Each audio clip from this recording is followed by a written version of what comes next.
안녕하십니까. 이번에는 이제 이재명 구속과 관련해서 이제 이원석 총장의 세 번의 실수, 실수인지 뭔지 모르지만 결정적인 세 번의 잘못이 있었다. 이런 게 검찰에서 누구나 요즘 검사들 만나면 하는 이야기가 이런 이야기입니다. 제가 이제 가장 정치평론에서 많이 듣는 이야기 중에 하나가요. 어르신들 만나면 왜 아직 이재명이 하나 못 잡아지냐? 왜 아직 이재명이가 판치고 구속 빨리 하나 못 시키냐?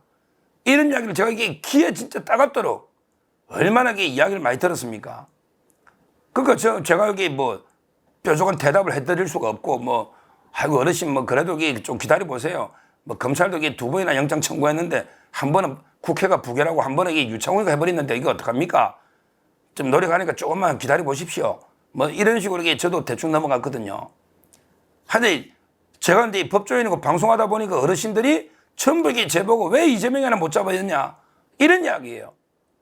근데요, 제가 이제 주말에도 오고 검사들 많이 만나거든요. 제가 검사들을 많이 만납니다. 특히 후배들. 동기는 이제 거의 워낙 고위직이다 보니까 만나면요. 제가 이제 오히려 검사들 보고 그래.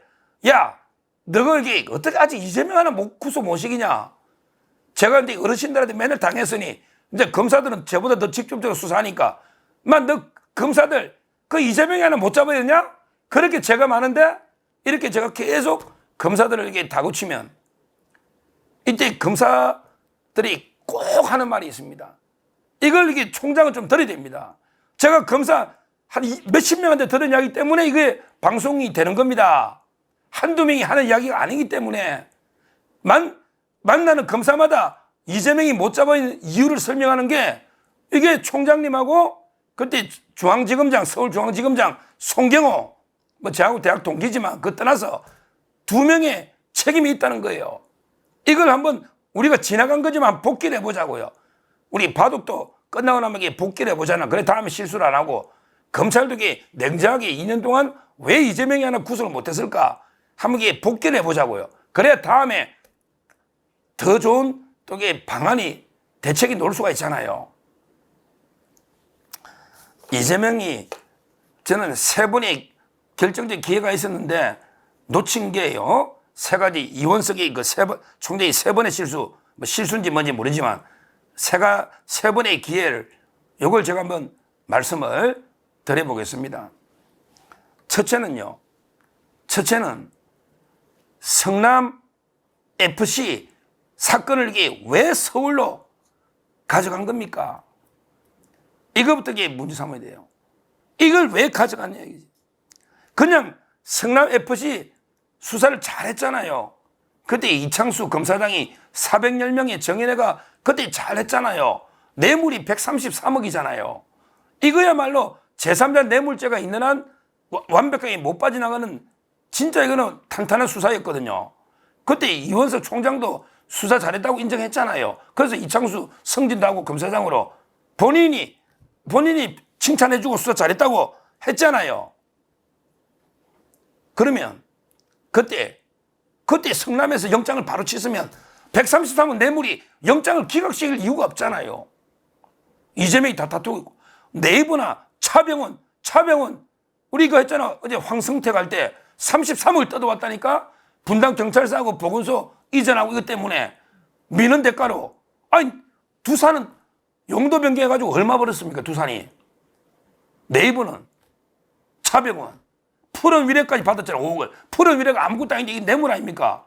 이거야말로 위례 뇌물 아니면 위례 혜택 주고 이거는 100%의 뇌물이 유죄가 돼버리면 133억은 1억이면 10년 이상이니까 영장 기각될 수가 없잖아요.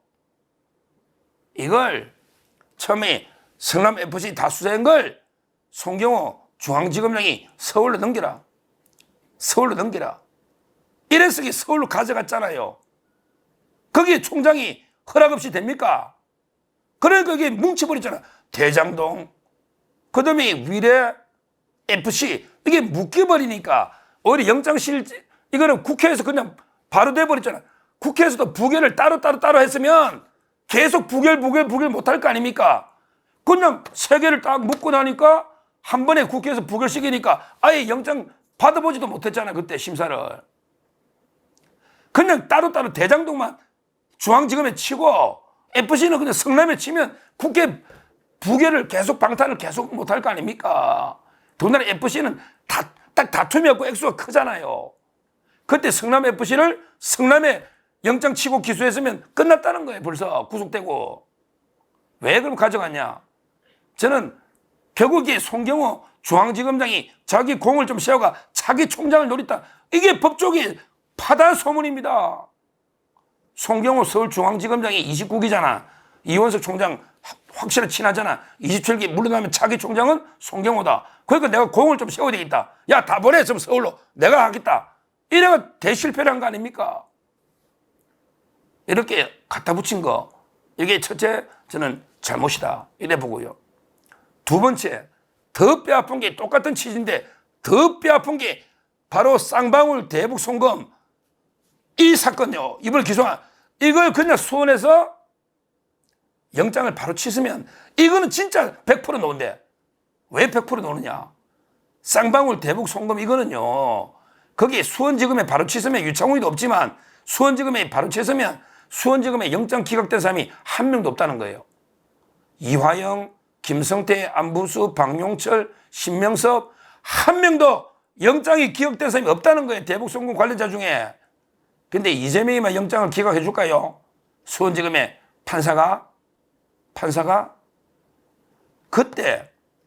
그때 수원지검에서 쌍방울 대북 송금만 바로 구속영장이 수원에 들어갔어야 되는데 이걸 또 이원석 총장과 송희호 지검장 야 서울로 보내 서울로 전부 서울로 보내 이래가지고 그게 어떻게 됐습니까? 서울로 보내가지고 그게 뭐하고 갖다 붙였습니까? 백현동 그 다음에 지금 위정교사 이렇게 갖다 붙여가지고 했던 거죠. 근데 이걸 이제 유창호이가 기각한 건데요. 근데 유창호이가 그때 쌍방울 대북 송금에 대해서는 상당히 이화영의 진술이 임의성이 없다고 보기는 어렵다. 이 말이 있다 이 말입니다. 꼭 판사들은 글 쓸 때 그래서 없다고 보기는 어렵다 이 말은 이화영이 말이 임의성이 있다는 말은 이화영이가 보고했다고 이재명은 한 게 믿을 만하다 이 말이거든요. 그러니까 유창호이가 말도 안 되는 논리를 한 거죠. 그 다음에 부적절하게 개입했다고 그랬거든 증거인멸. 근데 유창호이는 중요한 게 유창호이는 모르잖아 내용을. 근데 유창호이는 세계 사건을 하루 만에 어떻게 알아요?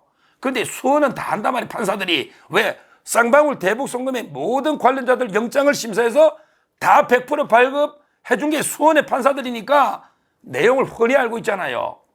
유창호이는 모른단 말이에요. 하루 만에 어떻게 세 건을 다 심사합니까? 그러니까 유창호이가 기각되고 수원에 가서 이건 100% 발부된다.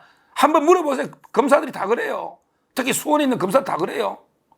이게 저는 두 번째 뼈아픈 실책이다. 이거는 왜 더 그러냐? 이것도 이게 송경호가 자기 공을 세우려고 다 서울 보내 합쳐버린 거죠. 이게 저는 잘못이었다. 이렇게 보고요. 마지막으로 하나 더 뼈아픈 장면이 그때 유창훈이가 기각을 했잖아요. 그래. 작년에 오래됐죠. 기각했잖아.